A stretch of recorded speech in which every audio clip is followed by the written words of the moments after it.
สวัสดีครัสวัสบดีครัสวัสดีครับบยินดีต้อนรับเข้าสู่พวกเราชนะแฟนบอยจ้ากับสายการบินนี้หมาเห่าเครื่องบินอดอกกันเพลน EP 3นี่รีแคปจ้ะใช่จ้ะไม่พอใจเป็นอย่างยิ่งว่าเราโดนเพราะว่าตกไวโกงเวลาเพราะมันน้อยไปเออแล้วโตโต้ก็ง้อไม่สำเร็จมันง้อไม่ง้อสำเร็จเร็วก็ไม่สนุกเอาจริงก็จริงแต่แสเราดงว่าก็อยากให้ลุงว่าจะสำเร็จก็ต่อเมื่อโตโต้ใช้วิธีที่เป็นตัวโตโต้อะที่ไม่ใช่ซอไม่แต่ฟต์แบบเนี้ย อ๋อเหรอ เออตบจูบเหรอตบจูบแบบนี้มันซอฟต์แล้วมันไม่ใช่ตัวโตโต้ไงมันต้องเหมือนต้องฝืนมาทำมาให้เขาสงสารอะไรอย่างเงี้ยมันไม่ใช่แต่ว่าพอดูมันทำให้เราแบบเออเวลาที่พี่ไลออนจะมาขอคืนดีมาอะไรอย่างเงี้ยเราแบบไม่อยากพอรู้ว่าเดี๋ยวเขากำลังจะมาหลอกน้องนิดอะไรอย่างเงี้ยแต่ก็เอาใจช่วยโตโต้ให้โตโต้แบบสมหวังคือถ้าถามว่าเอาไม่จริงอยากให้โตโต้นะน้ำหนักผิดหวังน้ำหนักน้ำหนักนะวันเนี้ยยังไงพี่ไลออนก็ชนะถูกอืมว่าคนมันมีใจกับคนไม่มีใจจะให้ตายห่ายังไงก็ถูไม่รู้สึกกเพราะใช่เพราะตอนนี้คือในใจของคันนี้แต่มีแต่พี่ไลออนไงถูกแต่เขาไม่เล่าเลยเนอะว่าพอรู้ความจริงแล้วคณิตยังไงกับพี่ไลออนก็อาจจะยังไม่เชื่อหรือใดๆก็ตอบไม่ได้ไงเพราะมันโดยเนอะยังไม่โดยปกติเล่าเลยพอบอกอย่างนี้เสร็จแล้วมันจะต้องปฏิเสธทุกสิ่งอยู่แล้วไง หรือไม่ก็แบบว่าคณิตตัดเลยอ่ะไม่ไปยุ่งไม่ไปโวยวายไม่ไปวีนไม่ไปอะไรทั้งสิ้นคือหรอเลยอะไรอย่างเงี้ยความเงียบคือคำตอบอ่ะเหมือนที่อืมลุงบอกก็คือก็เป็นไปได้นะ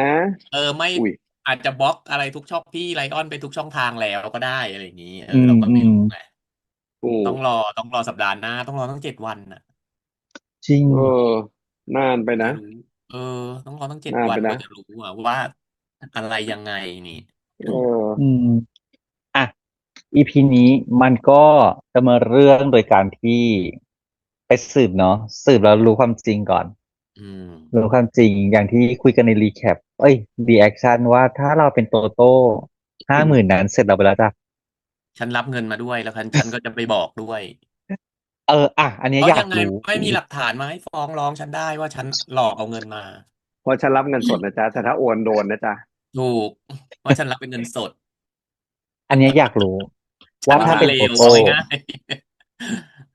ถ้าเป็นโตโต้เราจะทำแบบโตโต้ไหมหรือว่าเราจะบอกเลยหรือเราจะรอให้อาทิตย์หนึ่งตามที่คือจริงๆแล้วไลออนขอ หน้าที่เราเรารับอะไรมาเราก็ทำๆแบบนั้นแค่นั้นเองจบถูกก็คือถ้าเป็นเจกจะไม่รอถ้าเป็นใช่ไหมถ้าเจกเจกจะบอกไม่เลยใช่ถ้าเจกเจกจะไม่ให้โอกาสถ้าลุงทำไมเป็นต้องให้อ่ะถ้าลุงรับจ้างไปสืบลุงก็จะมาถึงลุงก็จะบอกเลยใช่ก็ในเมื่อมันคือหรการจ้างองานถูกเออทำไมอ่ะแล้วหนี้เขาเป็นหนี้เราเป็นหนี้เขาหลายแสนนะเออคือถ้าเรื่องนี้นี่ก้อนโตถ้ามองในอยู่นะมุมนั้นคือถ้าทำเรื่องนี้สำเร็จปุ๊บ นี่หายนะ ยกหนี้ให้เลยนะหลายแสนนั่นนะถึงแม้ว่าจะมีจิตใจพัวพันอยู่กับเขาก็เถอะเออใช่และแต่ถ้าฉันก็จะทำแบบโตโต้นะฉันจะยังไม่บอกเพราะว่าฉันแล้วสุดท้ายมาก็อย่างเงี้ยเหรอสภาพเนี้ยเหรอเออคือไม่เอาจริงๆถ้าเป็นลุงแล้วลุงมีใจด้วยกูจะยิ่งรีบบอกเพราะมึงไม่ต้องรีเราอ่ะบเลิกกันเพราะกูจะได้มีโอกาสเพิ่มขึ้นถูกหรอไม่เรากลับว่าเรากลัวว่าถ้าเอาใหม่เรากลัวเราคิดว่าถ้าสมมติว่าพี่ไลออนน่ะไปขอคืนดีจริงทางนู้นเขาก็จะดีใจไงเขาจะไม่เสียใจไงจะบอกแค่ว่าการตัดสินใจบอกหรือไม่บอกมันเป็นประเด็นเล็กๆเฉยอืมๆประเด็นจริงๆอยู่ที่เจ้าตัวต่างหากถูกเพราะว่าถ้าเกิดพฤติกรรมประมาณเนี้ยคิดดอกพี่ไลออนจะกลับมาสภาพดีเอาง่ายๆจุกมีความสัมพันธ์อะไรกับพี่ไลออนเหรอถึงต้องไปปกป้องเขาอืมไม่ได้สนใจพี่ไลออนเลยนะว่าจะปกป้องแต่เราแล้วสนใจนั่นแหละความรู้สึกของคณิตมากกว่าเรากำลังคิดว่าถ้าคณิตได้คืนดีกับไลออนเนี่ยคณิตน่าจะดีใจกว่าแล้วเราก็เลยอยากให้เขามีความสุขไง แล้วเราก็เป็นคนเสียใจเพราะเราชอบเขาข้างเดียว ก็ไม่ไม่รู้อ่ะไม่ลุเป็นลุงก็จะบอกยังไงก็จะบอบอกกยืนยันว่าบอก ถูก เพราะว่าเรารับจ้าหรองมาเราทำมาด้วยฟังก์ชันนี้เราไม่ได้เป็นเพื่อนเราไม่ได้เราเป็นเพื่อนไม่ได้เป็นเราเพื่อนเขาไม่ได้เป็นเพื่อนคณิตไม่ได้เป็นเพื่อนพี่ไลออนที่จะต้องมานั่งถูกสร้างความลำบากใจให้ตัวเองว่าโอ้ยกูรู้ความจริงมาแล้วแต่กูก็มานั่งปกปิดเออกูหรอรับรู้อะไรเออมากูก็บอกมาแค่นั้นเองจบแล้วดูสิแล้วยิ่งเห็นว่าเขาดีกับเราขนาดนี้พาไปนู่นพาไปเลี้ยงข้าวนู่นนั่นนี่ก็นั่นไงก็ยิ่งอยากให้เขาแบบไม่เสียใจไงเราก็อันนี้นึกว่าอีพีไลออนอันนี้ไม่ใช่มันจะแบบค่ะซื่อสัตย์ไงอันนี้ไม่ใช่แล้วค่ะเพราะว่าอันนั่นเนี้ยแหละรอคือการตัดสิจนนใจที่เอาตัวไปผูกกับเขาค่ะไม่ได้ทำตามหน้าที่ค่ะก็แสดงว่าโตโต้ตัวผูกกันแล้วใช่ไหมเอาใช่ดิเพราะว่าโต้มันชอบมันตั้งแต่แรกเห็นไงใชคุณก็เห็นอยู่่คือแล้วยิ่งมันมีโอกาสได้เอามาตัวมาอยู่กับเขาอย่างเงี้ยมาผูกติดกับเขาอย่างเงี้ยมันยิ่งมีความสุขเอออืมถูกปะล่ะอ่ะแล้วก็แอบหยอดตลอดทางภาษาฝอืรั่งเศสเห็นหรือม ปะล่ะเออวิลดนั้นแต่ว่าถามเพื่อนๆก่อนถามแฟนจ้องก่อนว่าถ้าเป็นตัวเองล่ะจะทำแบบโตโต้หรือเปล่าหรืออย่างฉันก็จะบอกฉันจะแหกเลยอย่างนี้เออลองคอมเมนต์มามันไม่ได้ฉันแหกหรอกมันก็คือแค่บอกความจริงแค่นั้นเองใช่มันคืออะไรคือแหกฉันจะบอกความจริงอย่างที่ฉันเอบอกเลยส่วนอตัวฉันจะมีโอกาสอ่ะอือย่างมน้อยๆฉันมีโอกาส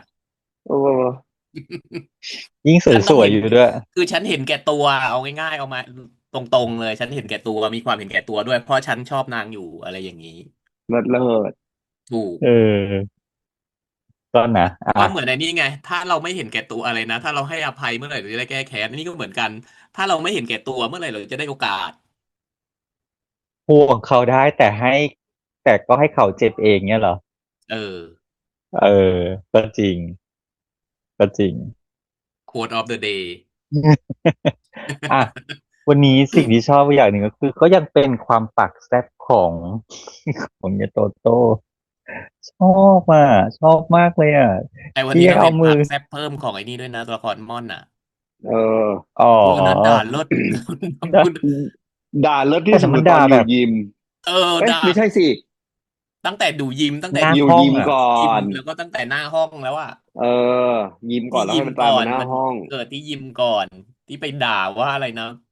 นู่นนั่นนี่อะรู้ว่าเขามีเจ้าของอยู่แล้วก็ยังมาแย่งนั่นอยู่อืได้มอะไรอันนั้นคือด่าแบบจริงจังไงด่าแบบจริงจังด่าแบบไม่คิดไม่ฝันว่าสรุปสุดท้ายอีคู่นี้มันจะเป็นคู่กันไงนึกออกปะ อืมแต่ฉันชคือดูอบโตโต้แววแล้วที่แบบว่าเอามือมาอะไรสักอย่างอะมันดมหรืออะไรสักอย่างเนี่ยจูบจุ๊บอย่างเงี้ยแล้วบอกว่า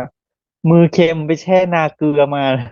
นางไม่ได้เอามือมาจุ๊บค่ะนางกำลังทำจะจุ๊บไอ้นี่เอามือมาปิดค่ะเอ๋อออเอออย่าไปโทนั่นแหละ ษโตโต้ว่าเป็นคนลุ่มล่ามเออ ชอบอ่ะนางคิดคำได้ยังไงอะฉันไม่เข้าใจถ้าขอไม่ใช่เตซื้อตะเลยอ่ะวันไม่ได้อย่างนี้ฉันเชื่อคือเถอะไม่มีใครเขียนไดอะล็อกได้แบบนี้หรอก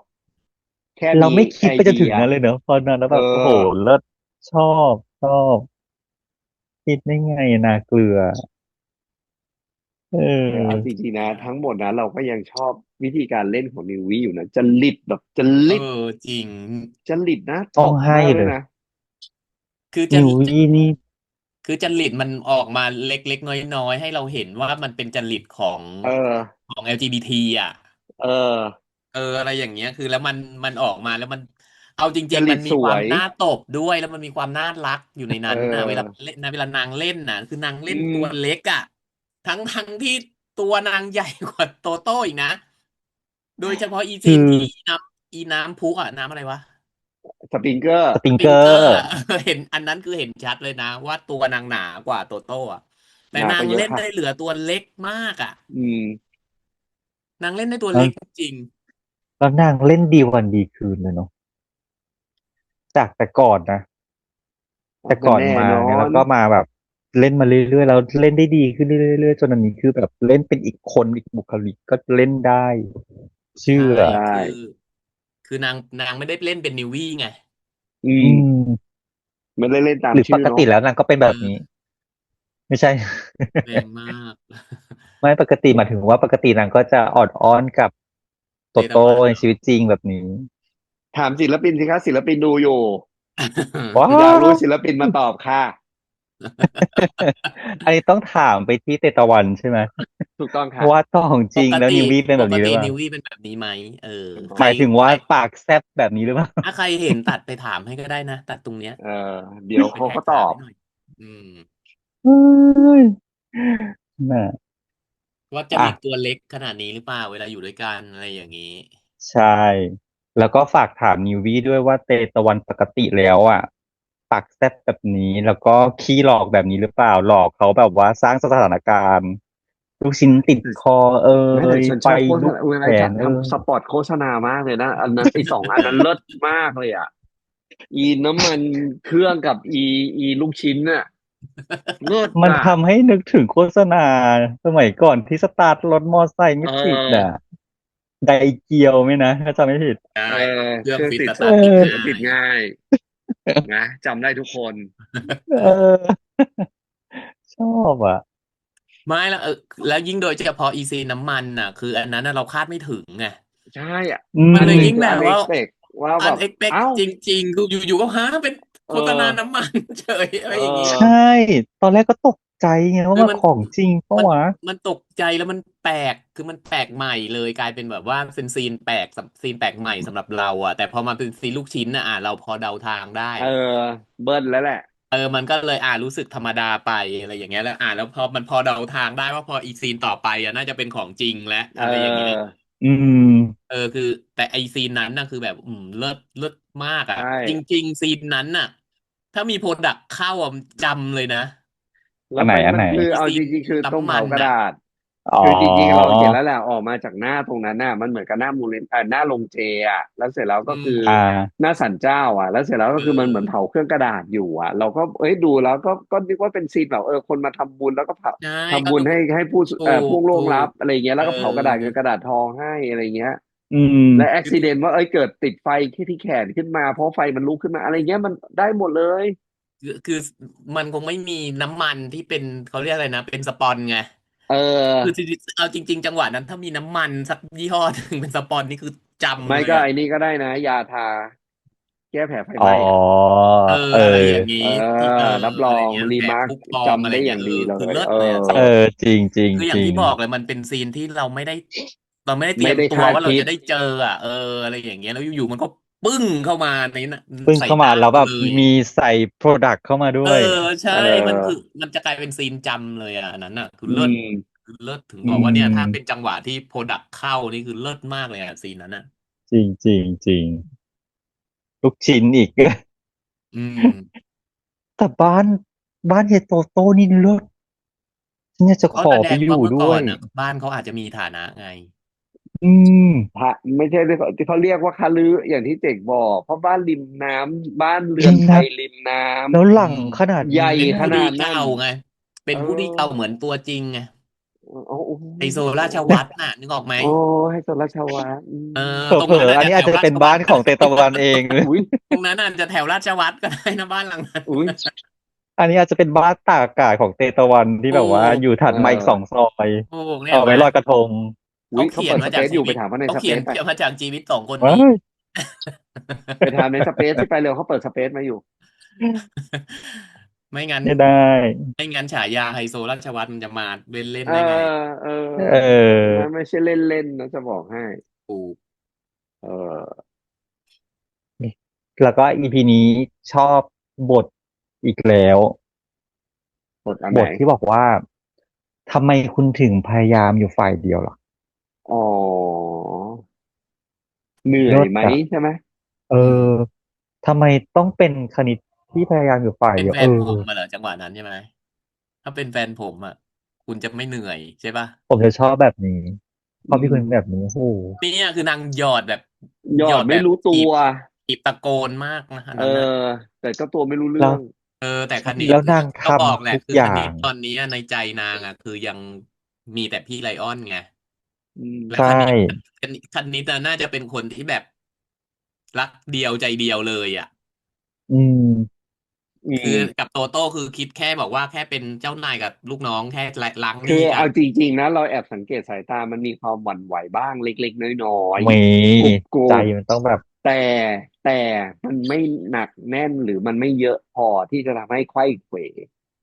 เพราะว่าใจมันยังรักพี่ไลออนอยู่ไงนางเป็นคนหนักแน่นไง อืม นางเป็นคนหนักแน่นกว่าไงใช่เพราะว่าคือแฟนนางคือพี่ไลออนอะไรอย่างอืเงี้ยมคือนางเอาง่ายๆคือถ้าเปรียบที่เห็นภาพคือนางไม่ใช่พี่ไลออนน่ะที่จะไปอยู่กับคนนู้นทีอยู่กับคนนี้ทีได้เโดยที่ออไปให้เขาเป็นให้ความหวังเขาไปทั้งคู่อะไรอย่างเงี้ยคือถ้าสมมุติว่านางรู้ว่าโตโต้ชอบนางนางก็คงปฏิเสธทันทีโลกคณิตน่ะ แม้แต่ว่าอันนี้ก็หลังๆก็ต้องแอบรู้สึกว่ารู้บ้างแหละแต่เพียงแต่ว่าก็ไหนๆก็ยังต้องใช้หนี้กูอยู่ไงถ้างั้นแอบมีคำถามอ่ะอยากว่ารู้อีกแล้วว่าคิดว่าคณิตอ่ะรักไลออนจริงๆหรือเปล่าหรือแค่ตัวเองวาดฝันเอาไว้ว่าฉันจะต้องมีชีวิตแบบนี้มีต้องเป็นแบบนักบินที่ต้องมาขเป็นแฟนอเขาแต่งนักบินงานที่นู่นนี่นั่นต่างประเทศบินด้วยกันอะไรแค่นั้นอันนั้นแหละมันทำให้เขารักไงเออมันได้สิ่งในสิ่งที่เขาฝันเลยไงถ้าสมมุใช่ติว่าสิ่งนั้นคือแต่สิ่งจริงๆแล้ที่เขาฝันวไม่ได้รักไลออนถูกไหมคือไม่ใช่จะเป็นคนเขาบอกอื่ว่าเขารักนก็ได้หมายถึงเขารักไงรักไงจุกมันเหมือนสเปกเวลาจุกเจอคนที่ตรงสเปคที่เราวางไว้เลอุ้ยอุ้ยยเยอะมากเลยลุงอยากค่ะเยอะเยอะค่ะอยู่อยากไม่แฟนฉันหมาต้องเป็นนักยความว่าบินอยากแฟนฉันสมมุติต้องหล่อแฟนฉันต้องรวยเนี่ยครบเลยอ่ะสามอย่างเป็นสเปคเราเลยแล้วดันเอมาจีบอแล้วถ้าสมมติวันหนึ่งโตโต้มาเป็นนักบินได้เหมือนกันแบบนี้แบบเดียวกันเลยแล้วแต่มันโตโต้มาจีบคนละสตอรี่ไงคือไทม์ไลน์มันคนละไทม์ไลน์ไงเออ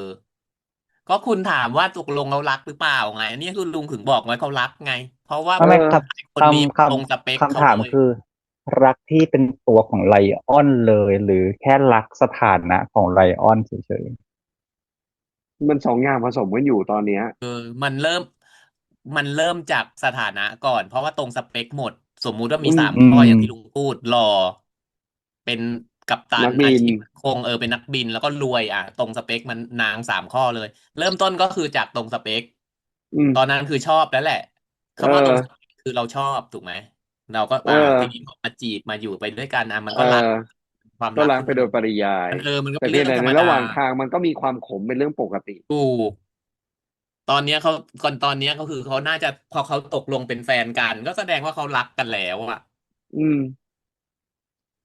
คือที่ถามกำลังคิดว่าสมมุติถ้าเขาแค่รักที่สถานะของไลออนเนี่ยพอมันรู้ความจริงแบบเนี้ยเขาสามารถตัดไลออนได้โดยไม่ยากเลยนะแค่หาคนอื่นที่ไม่มีสมันไม่ถานะมีความแบบเดียวไม่ใช่กันค่ะไม่ใช่ค่ะมันไม่ง่ายขนาดนั้นค่ะเหรอมันไม่ได้ not that หรือ easy ไม่ใช่เหมือนเอาจกับตัดริงขวัญนะคะๆถ้าตัดเป็นอย่างนั้นโชะแล้วหลุดเลยถ้าอย่างนั้นน่ะเป็นอย่างนั้นยายคณิตคือก็เฮี้ยตัวหนึ่งเหมือนกันนะ เออ อ่ะนี่ก็พูดกันตามตรง ทุกเหรอคือถ้าแค่ก็อยากหน้าตาทางสังคมไปหลอกเขาเพื่อหน้าตาทางสังคมสมมุติว่าอีพี่ไลออนมันไม่ได้เป็นคนเลวนี่เรามองอืมแค่มุมฝั่งนี้ว่าไปหลอกเขามาเพื่อเอาหน้าตาทางสังคมก็คือคนเฮี้ยคนนึงนะก็ไม่ต่างอะไรกับพี่ดาอ้อนไงเออคือถ้าเหรอเป็นอย่างนั้นน่ะก็ฉันทำยังไงก็ได้ฉันต้องได้เป็นแอร์อะไรอย่างเงี้ยฟ้าต้องได้บินอันเลยาฟ้าต้องไงคะเป็นแอร์เลยามันเป็นทุคนดีกไหมล่ะดีเลยามันเป็นคนดีไหมล่ะที่คุณดูละครมาอืมวันนี้ก็ยังมีนะสงครามอะไรว่านะสงครามนางสงฟ้าครามนันนางฟ้าฟ้าช่องทูสามอสิบสองอนทางช่องออนทางช่องทูออนทาเงช่องออทู32เออเนี่ยแหละน่าจะตาก็ยแต่สังเกตไหมว่าตอนจบละครมีอินสปายให้กับพี่ไลออนนะจ๊ะใช่หน้าใหม่มันดีกว่าหน้าหน้าใหม่เก่าดีหน้าเก่าก็คือให้ไปทำสัญญกรรม แปลว่าคนใหม่ดีกว่าคนเก่าค่ะเยอะถ้าอยู่ใกล้ๆนี้จะตบซ้ายตบขวา เออเรียกสกูจะติรับบทเด่นนะลุงนะจันทร์แล้วกูจะรับบทเด่นจันทร์ เออ จะตบอีเลย้ายคว่ฉันต้องได้ถ้าป้าเป็นแออยู่ป้าต้องร์ตบแน่ๆเลยเนี่ยำถ้าป้าอยู่ป้าต้องตบป้าต้องด่าถ้าป้าอยู่ฉันจะบอกป้าไปรักษาก่อนค่ะเห็นไหมเนี่ยป้าไปรักษาการป่วยก่อนค่ะถึงเราค่อยมามารักษาแล้วนี่คะเนี่ยยาก็กินอยู่อันนี้เนี่ยถ้าจะสอบเป็นเพอร์เซอร์มาถามป้าได้ ใช่ ป้าป้าผ่านเขาก็เพิ่งมาแล้วสอบไปเหมือนกัน ใช่มาถามข้อสอบป้าก็ได้ หมายถึงหยุดว่าที่ป้าป้าเคยสเคยสอบอบมาแล้วมาเป็นไงเอไงออ่าสอบมาแล้วให้รู้ซะบ้างคนละอ่ะสายการบินไงไม่รู้ว่าข้อสอบเขาจะเหมือนกันไหมเไงอออ่าถ้างั้นแล้วอย่างนี้คิดว่า EP หน้าที่ไลออนจะมาทำตามคำสัญญาไหม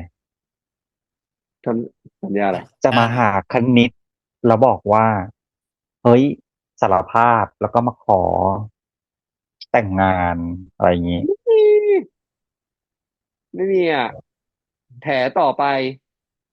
ใช่นางจะแค่ล้างไว้เฉยๆคนประเพราะว่าเภทนี้เดี๋ยวเดี๋ยวนางก็ไม่มีทางที่จะมันจะตัดได้คนประเภทแล้วเนี้ยเดี๋ยวนางก็จะวนกลับไปฝั่งนู้นเหมือนถูเดิมกฝั่งนู้นก็ไม่ทิ้งฝั่งนี้ก็ยังยื้อไว้ยังเอาไว้ต่ออืมอยาถ้างั้นกเก็บเธอยังนึกไม่ออกไว้ทั้งสเลยนะว่าองคนอืมทำไมหรอยังนึกไม่ออกว่าเรื่องมันจะเดินต่อไปยังไงเลยเนอะก็เป็นเรื่องของมันก็จะการนี่แหละก็พยายามยื้อก็แบบมันก็เป็นนี้อยู่ไปยื้อไปยื้อมาอย่างนี้แหละแต่เอคันนี้เอองอะนางคงไม่ยอมที่จะต้องอยู่กัน3 คนไงถูกถ้าเราคือดูแล้วฝั่งอะเออฝั่งหนึ่งเนี่ยรับอะไรไม่ได้อีกฝั่งหนึ่งก็รับได้ตลอดเวลาเพราะรู้อยู่แล้วว่าเป็นอีกฝั่งหนึ่งรับได้ไง เออนั่นน่ะอีกฝั่งหนึ่งรับได้ที่รู้ว่าเขามีแฟนอยู่แล้วเอหรือเขามีแฟอนอีกคนนึงอยู่อะไรอย่างเอเงี้ยอแต่ว่าใช่เข้าใจว่ากำลังจะเลิกกัน ก็เอาอย่างนี้โดยปกติแล้วเนี่ยการบอกอีกคนนึงว่ากำลังจะเลิกกันแปลว่ามึงไม่ได้เลิกแปลกันว่าไม่เลิกแปลแค่นั้นแหละว่าไม่เลิกอยากได้กันเฉย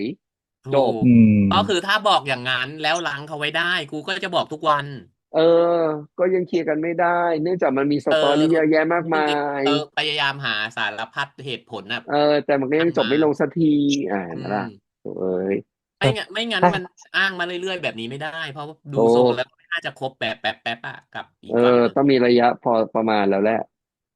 เพราะถึงขนาถ้างั้นดรู้ว่ามีแฟนอยู่อีกคนนึงอ่ะ อ่าก็จริงแล้วอะไรเจถ้างั้นคิดว่า EP หน้าคณิตจะรู้จะจับเขาเรียกอะไรนะจะ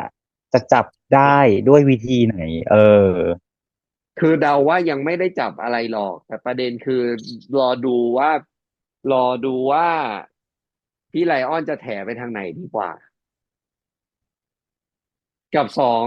พี่โตโต้เราจะจีบยังไงต่อ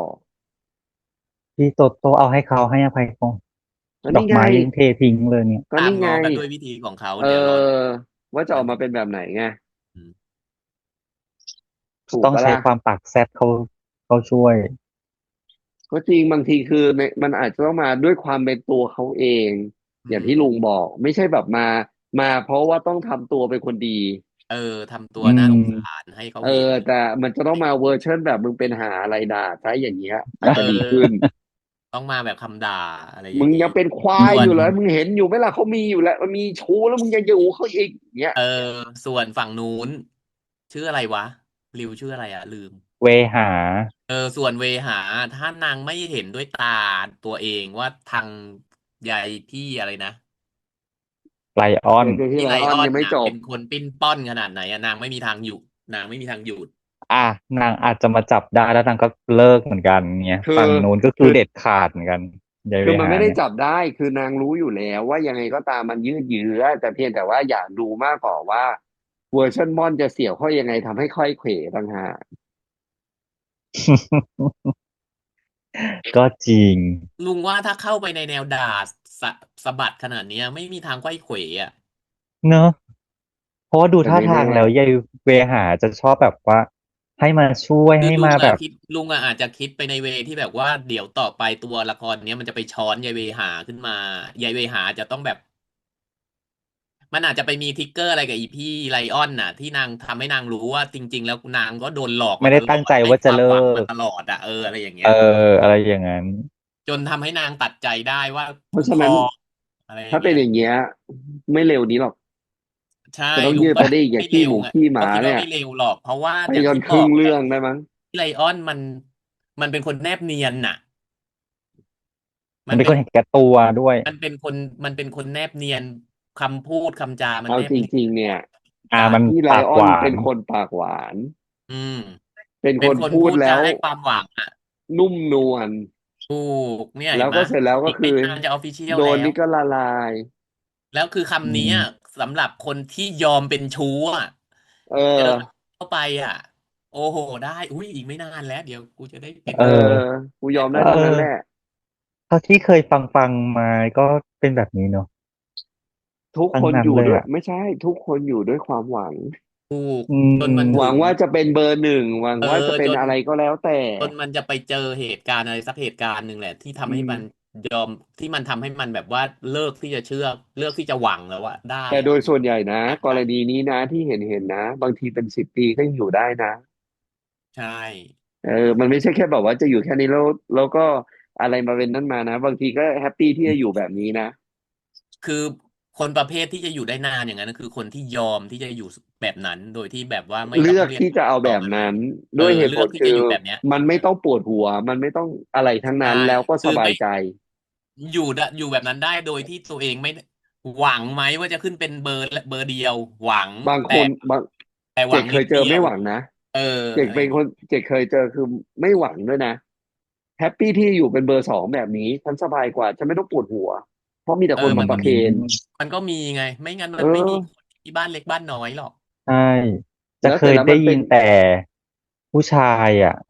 จะคอยให้คำหวานคอยหยอดไว้เลี้ยงไข่เอาไว้เรื่อยๆอย่างเงี้ยอันนี้ธรรมดาช่วงจีบอืม หรือช่วงแบบว่าคบกันช่วงสั้นๆประมาณหนึ่งอืมอีพวกที่ไม่ต้องให้คำหวานก็มีเจ๊จุกเอออย่างที่เจกบอกนั่นแหละคือยอมที่จะอยู่แบบเนี้ยคือถ้าผู้ชายส่งเสียมันเคลียร์สถานะชัดเจนว่าฉันมีบ้านใหญ่อยู่ฉันมีบ้านเธอเป็นบ้านใหญ่อ่ะเล็กนะแต่ฉันดูแลเธอได้จบดูแลเธอเธอตลอดอยู่ได้ปะล่ะไม่เคเออยเห็นในละครอยู่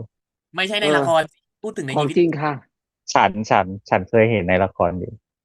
ชีวิตจริงมันก็มีคนปถูกไหมล่ะระเภทแบบก็แล้วคือเขาแล้วสุดท้ายคือเขาบางคนแฮปปี้กับแบบนี้เพราะหนึ่งคือไม่ต้องการสรรหาต้องการอยู่สบายเฉยถูกต้องการๆแล้วก็อืมแล้วก็มันไม่ได้อยู่กับกูตลอดเวลาใช่ส่งส่งเงินมาพอส่งเสียกูพออะไรอย่างแล้วเงี้ยพอส่งเสียเสร็จแล้วเนี่ยบ้านรถมีทุกอย่างเงินมาตลอดถามไม่ต้องทำอะไรถามให้สบายกว่าปะถูกเออก็ดีเนาะสหลายคนคิดบายดีอ่ะอย่างนี้ไงเพราะโดยส่วนใหญ่ไม่ต้องสังเกตดิทำงานด้วยก็คือไม่ต้องทำอะไรไงก็คือมีหน้าที่มีคนมาเปย์ให้เรียบร้อยเยอะแยะไปเอออืม สบายดีแฮปเนาะปี้ที่เป็นแบบนั้นคืออันนั้นนะคือเขายินยอมที่อยู่แบบนั้นแต่ถ้าเอตัวละครอนางไม่ได้ยินยอมที่จะอยู่แบบนั้นไงนางใช่นางรออยากมีคอยที่จะสถาเป็นตัวนะจริงเออเออ นางอะมีความเฟียสมีความหวานางมีความนมั่นแบบในตัวเอไอ้งไงนี่อยู่มั่นอยู่ก็นางก็ใช่สวยอยู่เอจริองจริงถูกปะล่ะฉันก็ไม่ได้สวยไม่มันก็แพ้กันไม่ได้ใจกลาซะหน่อยงอะเอออะไรอย่างนี้โอ้แต่ถูกปะล่ะพอพูดถึงบทเวหานี่มันต้องเป็นนี่เลยนะคนนี้เลยถึงจะเหมาะกับบทนี้ริวเนาะมันดูแบบดั่งแก้วดั่งแสงด้วยแล้วก็แบบมีความมั่นความเฟียสในตัวเลิศเหมาะกับบทดีแต่ถ้าเป็นเนาะ คนมั่นจริงอ่ะมันจะไม่เข้ามาในวังวนนี้แต่ถึงมันจะมีไปหาของตัวเองได้แล้วล่ะมันไม่ต้องมาเอออยู่ทำไมอย่างนี้หรอกกูต้องม